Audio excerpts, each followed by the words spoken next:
Olá pessoal, vamos resolver a prova da EA, né? Escola Especialista de Aeronáutica de 2010, tá? Sou professor de Física, graduado na UFRJ.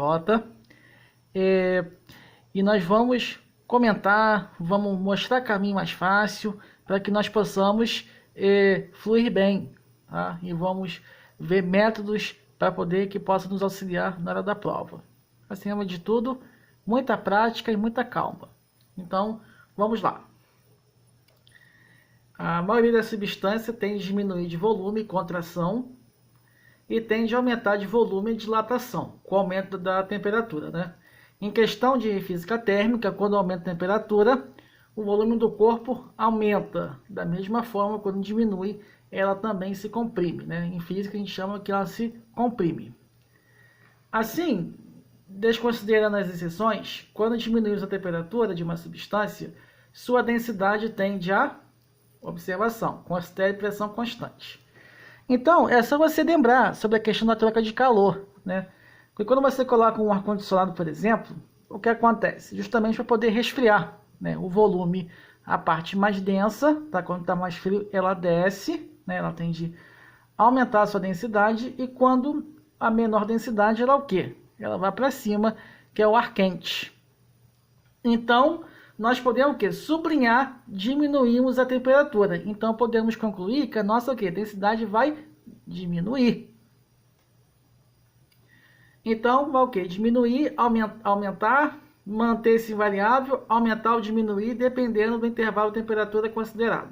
Então, nesse caso, ela vai o quê?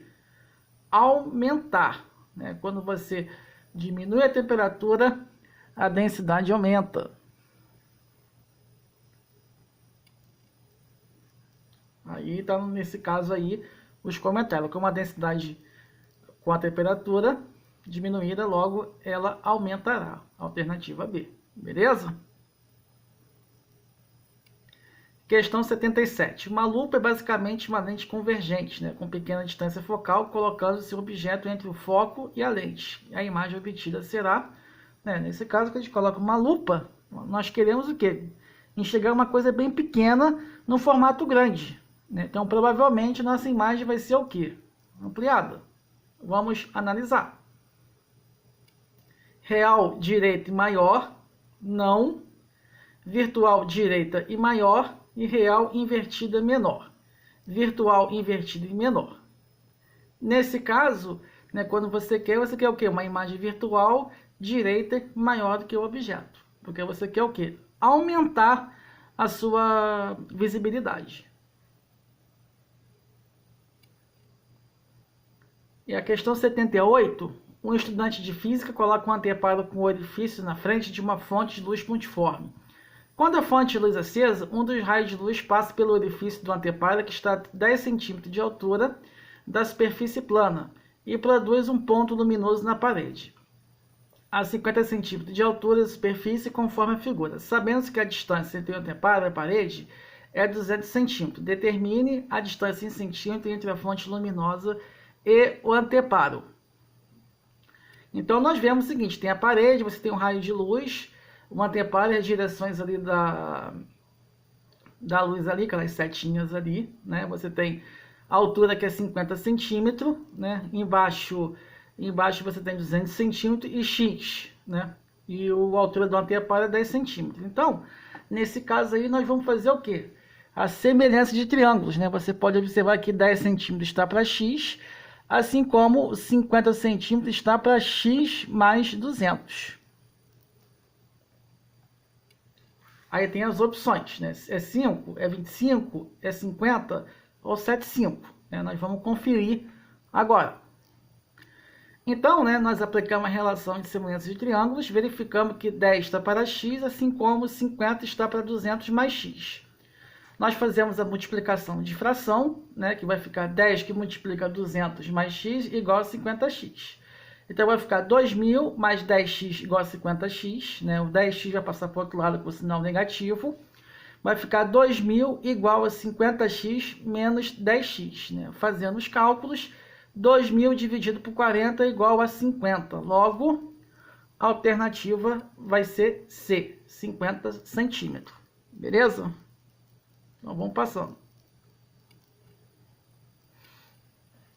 Um raio de luz monocromática propaga-se no ar com velocidade de 3 vezes 10 elevado a 8 metros por segundo. Ao penetrar no bloco de vidro, reduz sua velocidade de propagação para 2 vezes 10 elevado a 8 metros por segundo. O índice de refração desse vidro para esse raio luminoso vale 2/3, 1, 1,5, 1.500. Bom, quando a gente resolve esse tipo de questão, a gente tem que fazer o quê? Que o índice de refração é a razão da velocidade da luz sobre V, que V é a velocidade de propagação no meio. Essa é uma aplicação direta.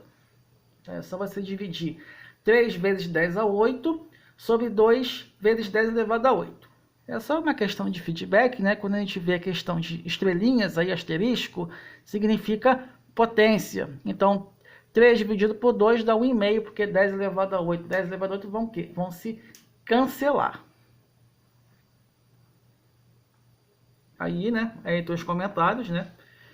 Então, vamos lá. Para calcular essa questão, devemos aplicar a relação N sobre C sobre V, onde C é uma constante 3 vezes 10 a 8 metros por segundo, e V é a velocidade de propagação do meio, onde vale 2 vezes 10 elevado a 8 metros por segundo.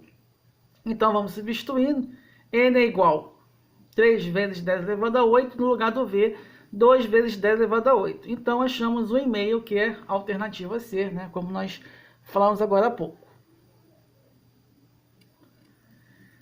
A questão 80. A miopia e o estrabismo são defeitos na visão que pode ser corrigido usando, respectivamente, lentes. A miopia, você precisa o quê? Aumentar seu campo de visão. Então, você precisa o quê? De lente divergente, né? O estrabismo é usado para poder o quê? Corrigir com lente prismática, né? A lente convergente para poder você ver o quê? O ponto, que nesse caso é a hipermetropia. Então vai ser a lente divergente e prismática. Aí, né, tá os comentários da resolução na questão 80, que podemos analisar que lente para a miopia para enxergar de longe é divergente e para o estrabismo é prismática. Alternativa C.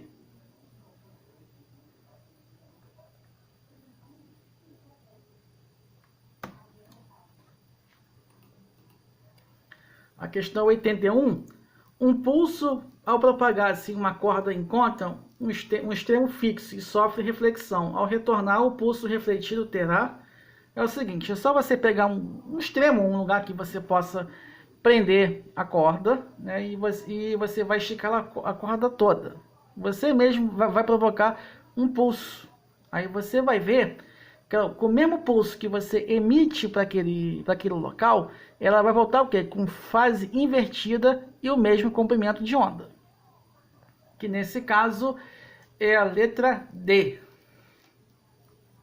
Então, né, quando fazemos um pulso numa corda presa, a extremidade a fase inverte, mas com o mesmo comprimento de onda. Alternativa D.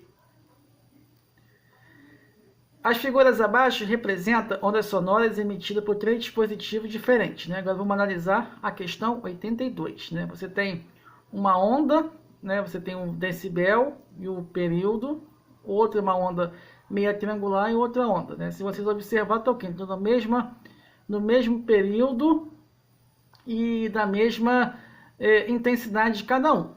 Tá? Então, quando a gente percebe esse tipo de qualidade, já podemos colocar coisas legais na nossa cabeça para identificar a resposta certa. A qualidade do som que permite ao ouvinte identificar a diferença entre os sons gerados pelo dispositivo é a altura? Não. B, o timbre? Sim. A intensidade? Não. Se fosse intensidade, se perguntasse apenas se era para poder identificar a altura do som. Mas nesse caso, não é. E o comprimento também não é. Então, alternativa B. Então, vemos quando a onda emite qualidades diferentes, mas podemos ver pelo gráfico que impulsiona a mesma frequência. Pelo gráfico, vemos que a mesma intensidade de período, então a qualidade descrita é o timbre. Né?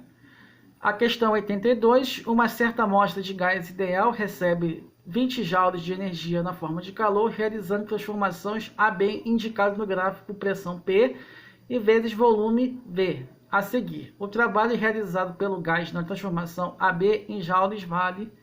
É só observar que ali no gráfico ali, na parte de A para B, é uma transformação isométrica, ou isocórica ou isovolumétrica. A pessoa vai escolher. Então, quando não tem variação de volume, consequentemente não vai ter o que? Trabalho.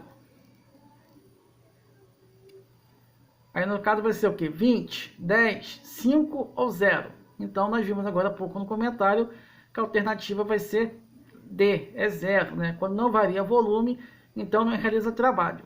Né? Esqueci do H ali, mas tá valendo. No gráfico é bem claro que é uma transformação isocórica ou isométrica, isto é, com volume constante. Logo a alternativa é D. A questão 83. As trocas de energia térmica envolvem processo de transferência de calor. Das alternativas a seguir, assinale a única que não se trata de um processo de transferência de calor, né, que nós conhecemos 3, que é radiação, condução e convecção. Nesse caso, a letra A, né, nos mostra claramente que apenas é uma mudança de estado físico, né, quando ebulição, quando a água começa a ferver. Então, nesse caso, nesse contexto, que foge desse contexto dessa questão, é justamente a alternativa A. Né? Analisamos as 4 opções, que são as 3 últimas responsáveis pelo processo de transferência de calor, exceto a primeira, que é uma mudança de estado físico. Então, alternativa A. Beleza? Espero que vocês tenham gostado, que logo vamos postar a segunda parte e a terceira parte. Cada 3 partes é um ano, né? Devido ao tempo, espaço do celular. Falou, um abraço.